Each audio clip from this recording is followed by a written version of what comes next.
तारीख थी 11 नवंबर 2004। उस दिन पूरा देश दीपावली मना रहा था। तब कांची कामकोठी पीठ के शंकराचार्य हुआ करते थे, जयेंद्र सरस्वती। उसी दिन वो आंध्र प्रदेश के महबूब नगर में थे और दीपावली की विशेष त्रिकाल पूजा की तैयारी कर रहे थे। अचानक से तमिलनाडु की पुलिस उनके मठ पहुंची और उन्हें गिरफ्तार कर लिया। विशेष विमान से उसी रात उन्हें चेन्नई लाया गया, वेल्लोर की सेंट्रल जेल में बंद कर दिया गया और फिर शुरुआत हुई उस अध्याय की जब सत्ता से टकराए शंकराचार्य। नमस्कार, मैं हूं दिशा अटवार और आप देखना शुरू कर चुके हैं नव भारत लाइव। और इस वीडियो में बात होगी शंकराचार्य से जुड़े उन विवादों की जिन्होंने धर्म और राजनीति दोनों की दिशा बदली। धर्म का सत्ता से टकराव कोई नया नहीं है। अभी शंकराचार्य, अभिमुक्तेश्वरानंद सरस्वती और उत्तर प्रदेश की सरकार के बीच जो खींचतान चल रही है वो उसी इतिहास का नया अध्याय है जिसे शंकराचार्य ने ही बनाया था। क्योंकि शंकराचार्य कोई एक शख्स नहीं बल्कि एक पदवी है जिसे धारण करने वाला हिंदुत्व का सबसे बड़ा पुरोध होता है और उसे कोई भी धर्म के आधार पर चैलेंज नहीं कर सकता। लेकिन इतिहास में कई ऐसे मौके आए हैं जब शंकराचार्यों ने सीधे सत्ता को चुनौती दी है। एक ऐसी ही कहानी तमिलनाडु की भी है, जहां जयललिता के मुख्यमंत्री रहते हुए शंकराचार्य पर न सिर्फ हत्या के आरोप लगे थे बल्कि उनकी गिरफ्तारी भी हुई थी और उन्हें जेल भी जाना पड़ा था। मृतक शंकर रमन थे जो कांचीपुरम के वरदराज पेरुमल मंदिर के मैनेजर हुआ करते थे। 3 सितंबर 2004 को मंदिर के परिसर के अंदर ही धारदार हथियार से उनकी हत्या कर दी गई थी। पुलिस ने अपनी तहकीकात में पाया कि शंकर रमन का मठ और शंकराचार्य से पुराना झगड़ा था। शंकर रमन ने मठ के कामकाज और शंकराचार्य पर गंभीर सवाल खड़े कर दिए थे। वित्तीय अनियमितताओं और कई बड़े घोटालों का आरोप लगाया गया था। अपने आरोपों की पुष्टि के लिए शंकर रमन ने सोमशेखर गणपाडिगल नाम से कई गुमनाम पत्र सरकार को लिखे थे। उस वक्त तमिलनाडु सरकार की मुखिया हुआ करती थी जयललिता। केंद्र में वो एनडीए का हिस्सा थी जिसका नेतृत्व बीजेपी कर रही थी और सबसे बड़े नेता थे अटल बिहारी वाजपेयी। तब जयललिता शंकराचार्य जयेंद्र सरस्वती को अपना आध्यात्मिक गुरु मानती थी। दोनों के बीच के रिश्ते गुरु और शिष्य वाले थे। लेकिन 2004 लोकसभा चुनाव में जब वाजपेयी के नेतृत्व में एनडीए की हार हो गई और मनमोहन सिंह के नेतृत्व में यूपीए की सरकार बनी तो उस सरकार में साझेदार करुणानिधि की डीएमके भी थी जो जयललिता के धूर विरोधी थे। उस वक्त शंकराचार्य जयेंद्र सरस्वती और यूपीए सरकार के बीच नजदीकियां बननी शुरू हो गई। यूपीए और खास तौर से डीएमके के कई नेता आशीर्वाद लेने के लिए शंकराचार्य जयेंद्र सरस्वती के कांची कामकोठी पीठ में हाजिरी लगाने लगे।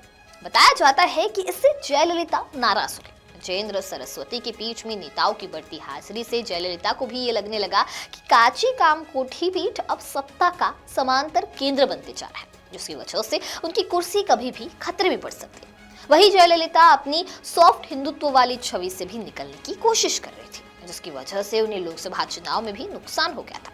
ऐसे में उन्हें एक ऐसे मौके की तलाश थी जिससे वो शंकराचार्य को भी सबक सिखा सके और अपनी सॉफ्ट हिंदुत्व वाली छवि से भी बाहर आ सके। और उन्हें मौका मिला शंकर रमन की हत्या के बाद, जिन्होंने सोमशेखर गणपाडिगल नाम से कई गुमनाम पत्र लिखकर मठ में चल रहे घोटाले के बारे में जयललिता को बताया था। जयललिता ने सख्ती बरती, अपनी इमेज सुधारने की कोशिश में अपने जीवन के सबसे सख्त फैसले में से एक कर लिया और तमिलनाडु पुलिस को शंकराचार्य की गिरफ्तारी की छूट दे दी। शंकराचार्य गिरफ्तार हो गए। इसकी वजह से जयललिता की सहयोगी भारतीय जनता पार्टी भी नाराज हो गए। खुद लाल कृष्ण आडवाणी ने जयललिता के इस फैसले का विरोध किया। विश्व हिंदू परिषद के अंतर्राष्ट्रीय अध्यक्ष अशोक सिंघल ने जयललिता के खिलाफ मोर्चा खोल दिया। पूरे देश के साधु संत आंदोलन में जुट गए, लेकिन जयललिता टस से मस नहीं हुई। उन्होंने जेल में भी शंकराचार्य के लिए कोई अलग व्यवस्था नहीं की, बल्कि सामान्य कैदियों को मिलने वाली सुविधाएं उन्हें भी दी गई। शंकराचार्य के लिए नियम है कि वो खुद का बना खाना ही खाएंगे, गंगा जल ही पिएंगे, त्रिकाल पूजा और अनुष्ठान करेंगे। लेकिन जयललिता ने उन्हें जेल में सब पर सख्ती बरती। शुरू में तो उन्हें जमीन पर ही सोना पड़ा, लेकिन जब मठ की ओर से बार बार अनुरोध किया गया और पूरे देश में शंकराचार्य के साथ हो रहे इस बर्ताव का विरोध हुआ तो उन्हें मठ से आया दूध और फल खाने की इजाजत मिली। सोने के लिए लकड़ी का तख्त मिला, सीमित मूर्तियां, फूल और दिया गया ताकि वो पूजा कर सके। करीब 2 महीने तक जेल में बिताने के बाद शंकराचार्य को साल 2005 की शुरुआत में सबूतों के अभाव में सुप्रीम कोर्ट ने जमानत दी थी। जयललिता के इस कदम को पूरे देश में हिंदुत्व पर हमले के तौर पर देखा गया। हिंदू धर्म के भक्तों के मन में भी डर बैठ गया कि जब राजनीतिक वजहों से शंकराचार्य गिरफ्तार हो सकते हैं तो फिर कोई भी संत महात्मा सुरक्षित नहीं है। और यही वजह है कि जब शंकराचार्य को जमानत मिली तो उनके स्वागत में भक्तों का विशाल जनसैलाब उमड़ पड़ा। शंकराचार्य के कांचीपुरम पहुंचने से कई घंटे पहले ही हजारों की संख्या में श्रद्धालु सड़कों पर उतरे। जैसे ही उनकी गाड़ी शहर में दाखिल हुई, लोगों ने उन पर फूलों की बारिश की और पूरा शहर जय जय शंकर के नारों से गूंज उठा। मठ पहुंचने पर वैदिक मंत्रोच्चार और कलश के साथ उनका स्वागत हुआ, जिसे पूर्ण कुंभम कहा जाता है। खुद शंकराचार्य ने मंदिर दर्शन किए, शुद्धिकरण के धार्मिक अनुष्ठान किए और फिर अपने धार्मिक काम में जुट गए।